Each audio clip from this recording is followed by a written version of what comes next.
எல்லாருக்கும் மாலை வணக்கம். சூப்பராக இட்லி பொடி ரெடி பண்ணலாம். ரொம்ப ரொம்ப டேஸ்ட்டாக 6 மாதம் 1 வருஷம் வச்சுருந்தா கூட கிடாது. அதுபோல் நல்ல டேஸ்ட்டாக செய்யலாம். அதுக்கு தேவையான பொருள் எல்லாம் இருக்குது பாருங்கள். 3 6 9 10 11 12 13 பொருள் செம்மையாக சூப்பராக செஞ்சுக்கலாம். ரொம்ப டேஸ்ட்டாக இருக்கும். சாதத்துக்கும் போட்டு சாப்பிட்லாம், இட்லி தோசையும் போட்டு சாப்பிட்லாம். வாங்க இதெல்லாம் வறுத்து எடுத்துக்கலாம்.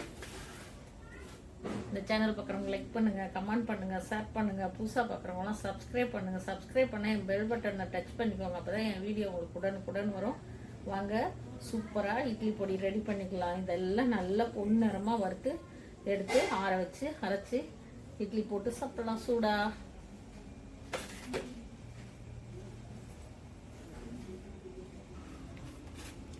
பொடிக்கு தேவையான பொருளெல்லாம் ஒவ்வொன்றா போட்டு கொஞ்சமாக எண்ணெய் ஊற்றிக்கலாம். சும்மா லைட்டாக ஊற்றிக்கோங்க, நிறைய ஊற்றாது. ஃபஸ்ட்டு துவரம்பருப்பு எடுத்துக்கலாம்.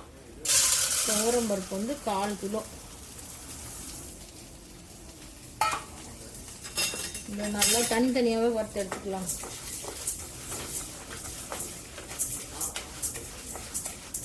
ஏன்னா துவரம்பருப்பு நிறையா இருக்குது, அதனால் துவரம்பருப்பு தனியாக ஃபஸ்ட்டு வறுத்து எடுத்துக்கலாம். நல்லா பொன்னிறமாக கை எடுக்காத வருங்க. எல்லாமே ஒரு பருப்பு தீஞ்சா கூட பொடி டேஸ்ட்டு மாறிடும். அதனால பச்சை எடுத்திங்கனாலும் நல்லா இருக்காது. எல்லாமே அப்படியே பொன்னிறமாக அப்படி கை எடுக்காத இப்படி கிளறிட்டே இருங்க. அப்போ தான் அது ஒரு பருப்பு கூட அடி பிடிக்காது நமக்கு. சூப்பராக டேஸ்ட்டாக இருக்கும். 1 வருஷம் வச்சுருந்தா கூட கிட. பொன்னிறமாக துவரம் பருப்பு வறுத்தாச்சு எடுத்து கொட்டிக்கலாம். இது மாதிரி எல்லாமே பொன்னிறமாக வறுத்துக்கோங்க. அடுத்து பாசிப்பருப்பு போட்டுக்கலாம்.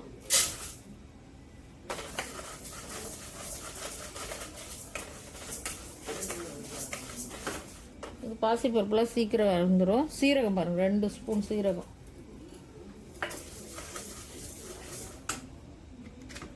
மிளகு சீரகம்லாம் நல்லா போட்டுக்கோங்க. பொடி ஜீரணம் ஆகணும் இல்லை. 2 ஸ்பூன் மிளகு, 2 ஸ்பூன் மிளகு, 2 ஸ்பூன் ஜீரகம்.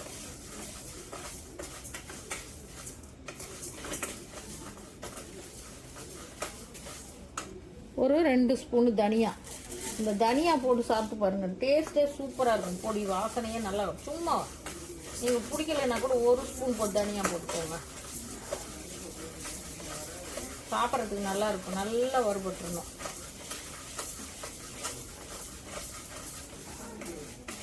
துவரம் பருப்பு லேட் ஆகும் வறுக்கிறதுக்கு. பாசி பருப்பெல்லாம் சீக்கிரம் வந்துடும். அதுதான் இதெல்லாம் ஒன்றா போட்டு வறுத்துக்கலாம். பாசிப்பருப்பு, சீரகம், மிளகு 3 நல்லா வறுத்தாச்சு. இதையும் எடுத்து கொட்டிக்கலாம். இதான் பொன்னிறமாக வறுத்தாச்சு. இந்த மாதிரி வறுத்துக்கணும். 1 by 1 வறுத்துக்கலாம். இப்போ கடலைப்பருப்பு வறுத்துக்கலாம். கடலைப்பருப்பு ஒரு 50 கிராம் கடலைப்பருப்பு. நான் கடலைப்பருப்பு வாய்வுங்கிறதுனால அதிகமாக பொடியில் போட மாட்டேன். ஆனால் கடலைப்பருப்பு தான் டேஸ்ட்டு. கடலைப்பருப்பு தனியாக வருங்க, வறுக்கிறதுக்கு லேட் ஆகும். அதனால் பாதி வறுத்துருச்சு. இப்போ மிளகாய் அதிலே போட்டு வறுத்துக்கலாம். நம்ம ஒரு 50 மிளகாய் போட்டிருக்கோங்க. இது ஊர் மிளகாய், ரொம்ப காரமாக இருக்கும். இதே காரம் தான். பொடி கொஞ்சம் காரமாக இருந்தால் தான் நல்லாயிருக்கும். அதனால தான்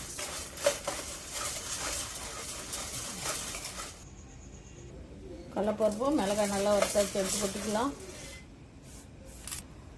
வேர்க்கடலை கட்டாயம் வேர்க்கடலை போடுங்க. அதுதான் டேஸ்ட்டு. வேர்க்கடலை தான் தோலோடு போடணும்.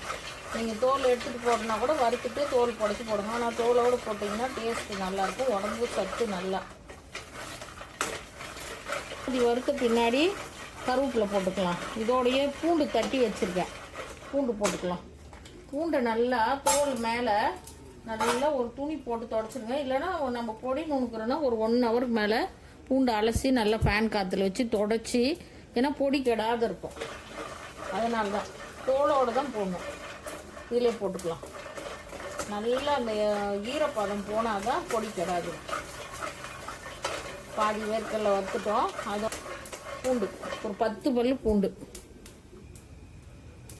வேர்க்கடலை நல்ல பூண்டு எல்லாமே நல்லா வறுத்தாச்சு. பூண்டு தோலோடு தான் போடணும். தட்டி போடுங்க. அப்படியே போட்டிங்கன்னா உள்ளே அந்த ஈரப்பதம் இருக்கும், பொடி கெட்டுரும். இப்போ எள்ளு பாருங்கள், எள்ளு ஒரு 50 கிராம். எல்லாம் நான் வெள்ளை எள்ளுலேருந்து போட்டுட்டேன். நீங்கள் கருப்பு எள்ளு கூட போட்டுக்கோங்க. வெள்ளை எள்ளு இல்லைன்னா வெள்ளை எள்ளு போட்டால் நல்லாயிருக்கும். ரெண்டுமே நல்லா தான் இருக்கும். இது போட்ட உடனே பொரிஞ்சிடும் பாருங்க. இப்படியே அப்படியே அந்த சூட்லேயே பொரியுது பாருங்க.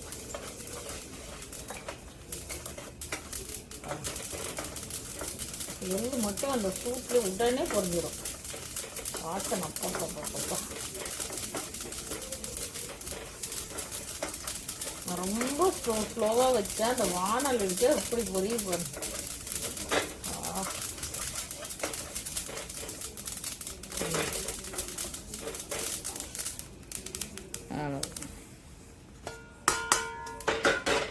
இப்போது புழுங்கல் அரிசியாவது பச்சை அரிசியாவது போட்டு வந்துக்கோங்க. நான் சாப்பாட்டு அரிசி போடுறேன்.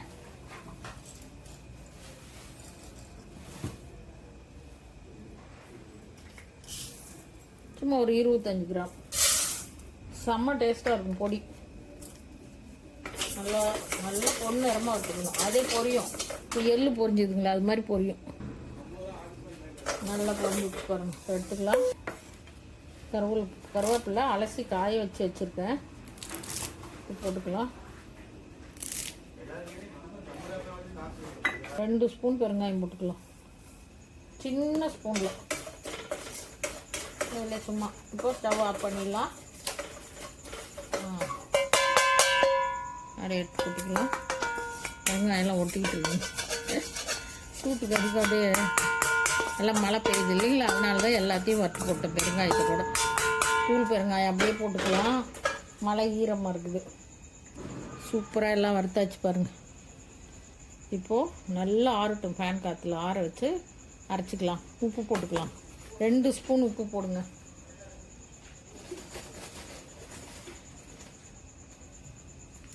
ரெண்டு ஸ்பூன் உப்பு. சின்ன ஸ்பூனில் 2 ஸ்பூன் உப்பு. அவ்வளோதான். பொடி ஆற வச்சு அரைச்சா ரெடி. எல்லாம் வறுத்தாச்சு. இப்போது எல்லாம் ஆற வச்சு அரைச்சிட்டு வந்தெல்லாம் இதே மாதிரி செஞ்சு பாருங்கள். பொடி சூப்பராக இருக்கும். சாப்பாட்டுக்கெல்லாம் போட்டு சாப்பிட்டிங்கன்னா அவ்வளோ டேஸ்ட்டாக இருக்கும். இது கொஞ்சம் ஆறட்டும். சொரன்னு அரைக்கணும். ரொம்ப நைஸாக அரைக்கக்கூடாது. பொடி நல்லா இருக்காது. கொஞ்சம் சொரன்னு அரைச்சிக்கணும். உங்களுக்கு காரம் எவ்வளோ அது வச்சுக்கோங்க. இதே காரம் அதிகம். 50 மிளகாயே. ஒரு காஞ்சி மிளகா ஒரு 15 மிளகா வச்சுருக்கேன். பொடி நல்லா ஆறி வச்சு இப்போ மிக்ஸி ஜாரில் போட்டு அரைச்சிக்கலாம். எல்லாமே போட்டாச்சுங்க. அப்படியே எல்லாத்தையும் ஒன்றா போட்டு அரைச்சிங்க.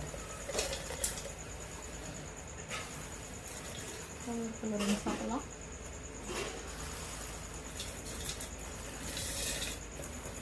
எல்லாமே நல்லா சத்தாந்து நெல்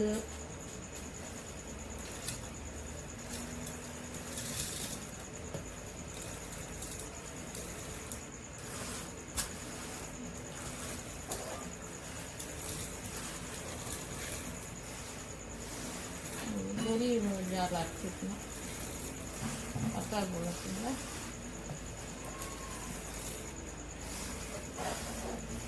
கருவேப்பிலை நிறைய போடுங்க. உடம்புக்கு அவ்வளோ நல்ல ஜீரண சக்தி. கருவேப்பிலை எவ்வளோ போட்டாலும் நல்லாயிருக்கும். சொரன்னு அரைச்சிக்கலாம். கொஞ்சம் தனியாக வைங்க. ஒரு 2 ஸ்பூன் வைங்க. செம்ம டேஸ்ட்டாக இருக்குது. பெருங்காயத்தூள் வறுத்து போட்டுட்டேன். நல்லா மோடமாக இருக்குது. மழை பெய்யுது. மோடமாகவும் இல்லை, மழை. வறுத்துக்கலாம். நல்லா ஆறிட்டு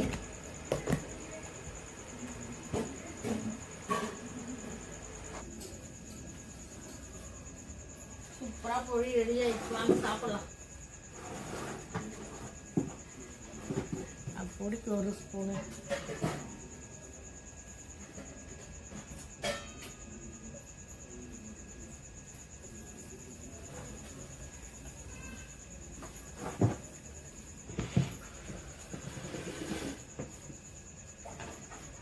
கருப்பரிசி கஞ்சி குடிச்சிட்டேன். இந்த பொடிக்காக ரொம்ப பிடிக்கும். இது மாதிரி சொரன்னு இருக்கணும் பொடி. நைஸாக அரைச்சிடாதீங்க, நல்லாவே இருக்காது. சூப்பராக ரெடி ஆகிடுச்சு பாருங்க. ஒரு பாட்டில் நிறைய, ஒரு பெரிய பாட்டில் நிறைய வரும். சும்மா கொஞ்சமாக வச்சு நான் சாப்பிட்டேன். இந்த பொடிக்காக 2 இட்லி சாப்பிடலாம். அது பொடி கொஞ்சம் சூடாக இருக்குது, கொஞ்சம் ஆடின பின்னாடி பாட்டிலில் கொட்டி வைப்போம். சூப்பர் இட்லி, 2 இட்லி.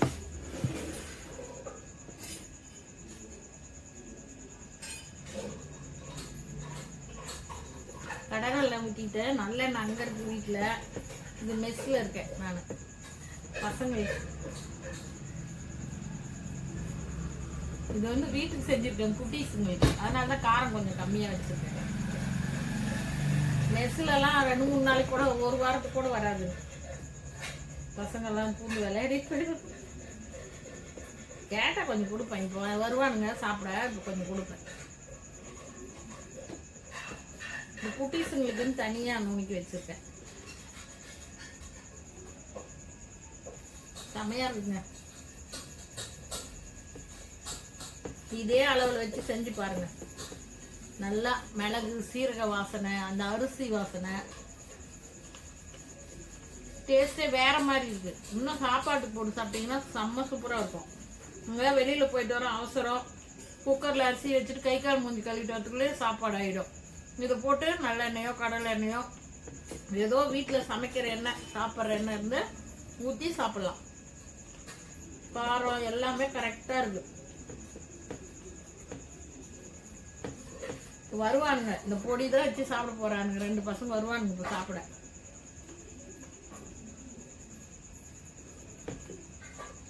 ஒவ்வொன்றும் நான் வீடியோ போட்டேன்னா பார்த்தீங்கன்னா செஞ்சு சாப்பிடுங்க. சாப்பிட்டு ஒரு கமெண்ட் பண்ணுங்க, அப்போதான் எனக்கும் ஒரு சந்தோஷமா இருக்கும். இல்லைன்னா ஏதாவது தவறு இருந்தால் கூட சொன்னீங்கன்னா நாம் அதை திருத்திக்கலாம். அந்த டேஸ்ட்டு நல்லா இருக்கு. நீங்கள் ஒவ்வொன்றும் இதே அளவில் இதே மாதிரி செஞ்சு பாருங்க. கத்திரிக்காய் அவ்வளோ சூப்பராக இருந்தது, வித்தியாசமாக அவ்வளோ டேஸ்ட்டாக இருந்தது.